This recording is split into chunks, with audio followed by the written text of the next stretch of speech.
Ladies and gentlemen, good evening. Welcome to the press conference following the EU Eastern Partnership Justice and Home Affairs Ministerial meeting, which is the second one in history. First, we'll have a statement from the Minister of Justice, Mr. Rasnach, on behalf of the Presidency, which will be followed by a short statement by Commissioner Jourova, and then we'll take a few questions. With that, Minister, I give the floor to you. Labdien, cienījamie žurnālisti! Tieslietu iekšlietu padomes pirmā darba diena ir noslēgusies. Eiropas Savienības un Austrumu partnerības valstu sadarbībai paredzētā sanāksme, manuprāt, bija šodien ļoti veiksmīga. Debatēs piedalījās vairāk nekā 20 valstu pārstāvju, un šīs sēdes rezultātā ir tapis Latvijas prezidentūras Eiropas Savienības padomē un Eiropas komisijas kopīgais paziņojums par Eiropas Savienības un Austrumu partnerības tieslietu un iekšlietu ministru sanāksmi. Ļaujiet man nolasīt šo paziņojumu. Latvijas prezidentūra Eiropas Savienības padomē ciešā sadarbībā ar Eiropas komisiju organizēja otro Eiropas Savienības un Austrumu partnerības tieslietu un iekšlietu ministru sanāksmi Rīgā šā gada 29. janvārī. Sanāksmē tika izvērtētas izmaiņas, kas saistīts ar reformām tiesu sistēmā, tiesība aizsardzības likumdošanā un pretkorupcijas jautājumos Armēnijā, Azerbaidžanā, Baltkrievijā, Gruzijā, Moldovas Republikā un Ukrainā. Kopš iepriekšējās ministru tikšanās, kas notika 2013. gada 7. un 8. oktobrī Luksemburgā. Diskusijās īpaša uzmanība tika veltīta sadarbības uzlabošanai starp tiesība aizsardzības iestādēm, lai nostiprinātu efektīvu korupcijas apkarošanu un stiprinātu tiesnešu un prokuroru neatkarību, kā arī veicinātu prokuratūras reformas. Sanāksmes laikā dalībnieki atzina Eiropas Savienības un Austrumu partnerības sadarbības nozīmīgumu, jo īpaši tieslietu un iekšlietu jomās. Prezidentūra un Eiropas komisija atzinīgi novērtēja veiktās tiesība aizsardzības reformas vairākās Austrumu partnerības valstīs. Un atkārtot uzsvēra, cik būtiska ir politiskā uzņemšanās un atbilstošu reformu īstenošana. Sanāksmes dalībnieki atzina diskusiju jautājumu tālajošu ietekmi uz citām sadarbības jomām, kā piemēram mobilitāte un drošība. Prezidentūra un Eiropas komisija atkārtot uzsvēra sadarbības principus, kas tika izklāstīti kopīgajā deklarācijā, kas tika pieņemta iepriekšējā Eiropas Savienības un Austrumu partnerības valstu tieslietu un iekšlietu ministru sanāksmē un kas apstiprināja apņemšanos turpināt iesākto sadarbību. Paldies! Commissioner, you have the floor. Commissioner, you have the floor. Ladies and gentlemen, good evening. First, let me give my appreciation to Mr. Minister Rasnach and other Latvian colleagues again for organizing a good event in very good atmosphere and very well organized. So thank you for that. As you all know, today we met with the EU Ministers of Home and Justice Affairs, as well as the ministers from the Eastern Partnership countries to prepare the upcoming Riga Eastern Partnership Summit, which will be held on the 21st and 22nd May this year. We had a very fruitful and useful dialogue on strengthening law enforcement and justice reforms and about the progress the Eastern Partnership countries made, which the minister already spoke about.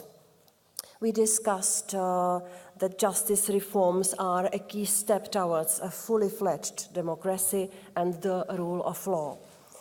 Citizens must have access to justice and they must be equal before the law.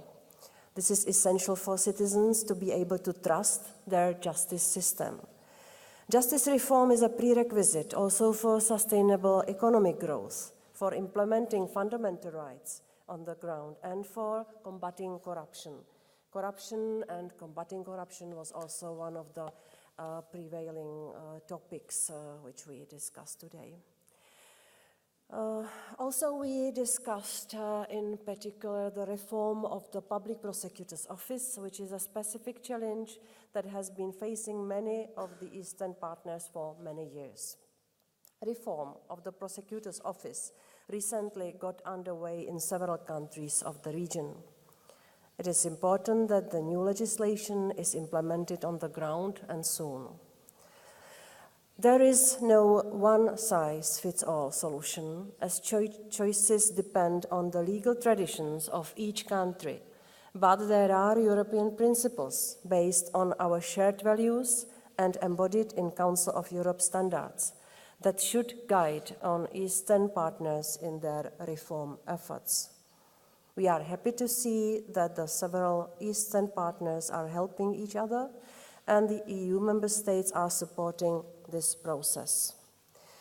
We have also stressed that in a view of the threats we are facing today, whether from organized crime groups or from terrorists, law enforcement is more than ever crucial in maintaining the safety at all levels of government and across countries and societies. Establishing sound anti-corruption measures and providing clear track record were also singled out as our common priorities. Finally, we have assured our partners that the EU is ready to support reform measures in Eastern Partnership countries with guidance, benchmarking, and assistance, including the financial assistance. Thank you. Thank you, Commissioner. Do we have any questions? Yes, before asking your question, we have a question here. Also state where you're from, what your media is, what your name is, and also who you're addressing the question to. Thank you. Thank you very much. This is a question for Mr. Kozlovskis. My name is Ryan Parry from the Associated Press. In the previous press conference, there was some time dedicated to speaking about working with internet service providers and social media channels in terms of bringing down online jihadist propaganda. Could you go into a bit more detail into that and tell us how do you believe you could get the commitment of social media channels and internet service providers? What actions will the European Union be taking? Paldies par jautājumu. Jā, vairāk tas varbūt skar tiešām pirmās sesijas daļu. Tādēļ, ka nebija pietiekama laika atbildēt uz šiem jautājumiem, bet tātad, kā arī jau komisārs atzīmēja šajā uzrunā, tad ir uzsākts darbs ar lielākajiem internetu nodrošinātājiem. Mums ir bijusi tikšanās Briselē, kur šis dialogs ir uzsākts. Tas mērķis ir atrast šos kopīgos principus, kritērijus, un lai kopīgi varētu reaģēt, un lielāko internetu nodrošinātāji apņēmās strādāt šajā virzienā, norādot to, ka viņiem ir pietiekama kapacitāte, viņi inženieri monitorē šos tīklus 24 stundas diennaktī, 7 dienas nedēļā. Bet tas pamat jautājums ir tiešām, kad ir jārod šie kritēriji, kas palīdz identificēt šo runu. Un tādēļ tas ir kopīgs darbs. Pilnīgi noteikti, ka prezidentūra sadarbībā ar komisijā turpinās darbu, un mēs paredzam, ka eksperti izveidos konkrētas vadlīnijas, pēc kurām varētu tikt identificēt. Otrs, protams, jautājums ir saistīts ar likumdošanu, un tas savukārt ir jau arī tieslietu ministru kompetencē, lai rastu risinājumu, jo, kā mēs zinām, tas šis jautājums ir kopā ar vārdu brīvību un citām brīvībām, kas ir garantētas Eiropas Savienībā. Thank you, Minister. Yes.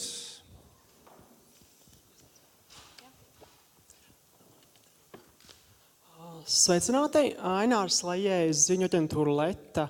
Jautājums Kozlovs kungam.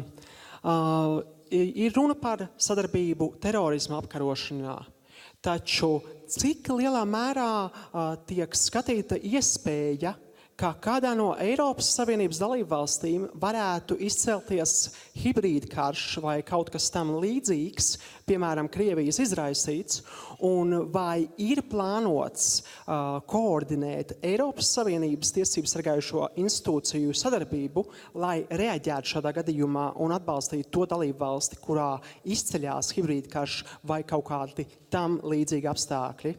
Paldies! Tad, atbildot uz jūsu jautājumu, var teikt, ka, ja mēs skatāmies, šodien tiešām lielākā daļa bija veltīta šim radikalizācijas jautājumam, kādā veidā rast iespējas, lai cīnītos ar to. Tāpat, ja mēs skatāmies terorismu jautājumu, tad, protams, ka tas arī ir nopietns jautājums saistībā ar iespējamiem uzbrukumiem mūsu infrastruktūrai, kritiskai infrastruktūrai, un šajā virzienā arī, protams, tiks strādāts. Šis nebija šodienas tiešais jautājums, bet pilnīgi noteikti, ka tam mēs pievēršam nopietnu uzmanību. Thank you, Minister. With that, I guess we're going to close the press conference. Thank you for coming, and see you all tomorrow. Thank you.